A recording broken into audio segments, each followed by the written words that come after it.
fitting a diet into your lifestyle. Here is the other issue with eating a diet designed simply to help you reduce your caloric intake. It's miserable. I always say that there's no point in starting any new diet or any new training regime unless you intend to stick with it permanently. If you're going to diet for a month and then go back to your old shape, then what's the point? So whatever diet you're coming up with right now, the first thing you need to ask yourself is whether you can feasibly see yourself following it forever. This is the problem with intermittent fasting diets, and it's a problem with calorie counting. Sure, you can stomach the idea of scanning all your food for a few days, weeks, or even months. But are you really going to be doing this when you're 80? If not, it is not sustainable. And what's the point of going to such effort to count everything you eat when we've already seen that the numbers are really just a guess at best? For most people, this will be an effective tool until it becomes dull and they give up because they're too tired and stressed to stick with it. For others, it might never work, owing to other biological factors that prevent them from getting the most from it. Cast your mind back to the notion of your body going through cycles between anabolic and catabolic.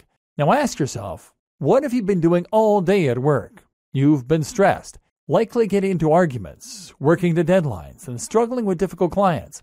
At the same time, you've been staring into a screen which is a very bright source of artificial light. What does all this mean? It means you're very much in fight or flight. You're very much catabolic. And so when you get home, of course your body is going to revert to anabolic. Not only that, but your blood sugar is likely incredibly low, and you need something to cheer you up, something that will release some serotonin. You need to swing the pendulum back to the anabolic, rest and digest state. And now you're telling me that you're going to eat fish because it has the right number of calories? The good news is that there is a better way. The other factors overlooked by diets.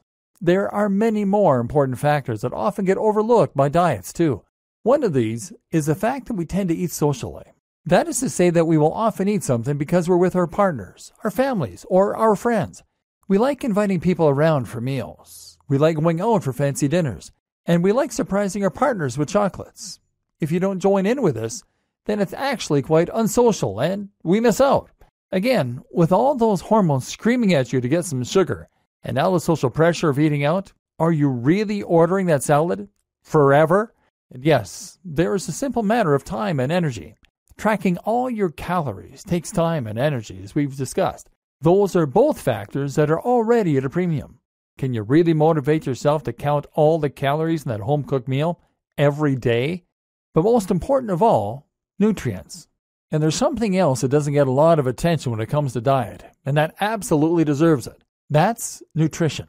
Too many of us view our food as fuel. This is something that the calorie counting approach is very guilty of doing. We look at food as something that we use in order to enable ourselves to keep going and to keep us productive at work. We think of it in terms of something that our body burns in much the same way that a car uses petrol. But food is much more than that. Not only should food be enjoyable and social, as we've already discussed, but it should also be thought of as being the very substance that we are made of. You've heard the expression, you are what you eat, and well, it's true. When you consume amino acids from nutrients, your body actually reconstitutes those in order to build your muscle and skin. You are literally recycling the parts of dead animals and plants in order to rebuild your own tissue. Likewise, the micronutrients found in your food help to build your bones and connective tissues, your brain chemicals, and even the hormones that help to drive you.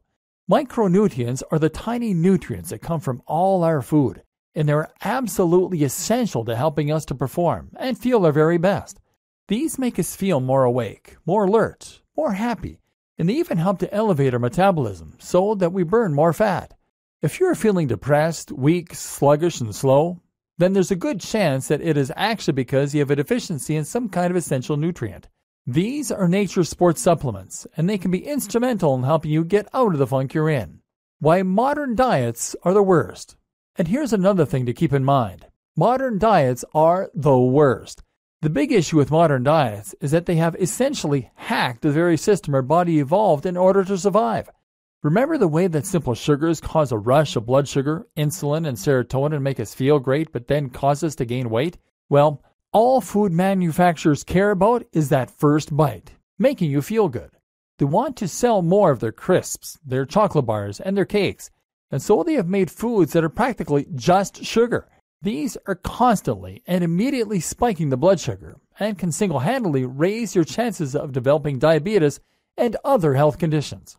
What's worse is that these overly processed foods have removed all of the nutrients that made them so healthy.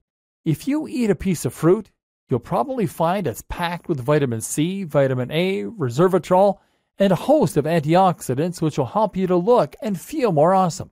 But if you eat a shop-bought sausage roll, then you're barely eating meat. You just eat sugar, trans fat, and salt.